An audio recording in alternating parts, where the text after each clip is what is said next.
वितर की नमाज इशा की नमाज का हिस्सा नहीं है, ये जुदा से एक नमाज है, ये इशा की नमाज का हिस्सा नहीं है। ये भाई साहब बोल रहे हैं कि जब ये इशा की नमाज का हिस्सा नहीं है तो फिर आज तक इसको इशा की नमाज में क्यों शामिल किया गया, इसकी तफसील तवज्जो से सुन लीजिएगा। ये बात तो पहले मैंने क्लियर कर दी कि वितर की नमाज इशा की नमाज का हिस्सा नहीं है, ये जुदा से एक वाजिब नमाज है। इसको इशा की रकतों में जोड़कर या इशा की नमाज में शामिल करके इसकी रकतों को इस वजह से बोला जाता है क्योंकि इसका वक्त और इशा की नमाज का वक्त बिल्कुल सेम है।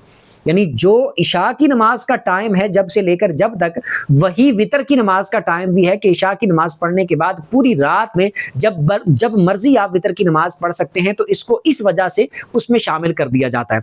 अब वितर की नमाज हम इशा के साथ ही पढ़ते हैं और साथ पढ़ते हैं, इस वजह से इसको इशा की नमाज का हिस्सा बना दिया जाता है। ये सिर्फ इस वजह से है। इसका सही तरीका, अगर इसको सही तरीके से अदा किया जाए तो वो ये है कि तहज्जुद का जो बंदा पाबंद हो वो तहज्जुद की रकतें अदा करे और उसके बाद फिर वितर की नमाज पढ़ ले। लेकिन हमारे यहाँ चूंकि अक्सरियत इस तरह की है कि वो तहज्जुद पढ़ती नहीं है। अगर कोई बंदा पढ़ता है, पाबंद हो तहज्जुद का, तो उसके लिए बेहतर और अफजल यही है कि वो तहज्जुद के टाइम में वितर अदा करे। लेकिन जो बंदा उठेगा नहीं तहज्जुद में और वो ये सोच के सो जाए कि मैं अभी नहीं पढ़ता तो बाद में इसको पढ़ लूंगा, तो बाद में जब उसने उठना ही सुबह है तो फिर वो ये किस वक्त पढ़ेगा, कैसे पढ़ेगा।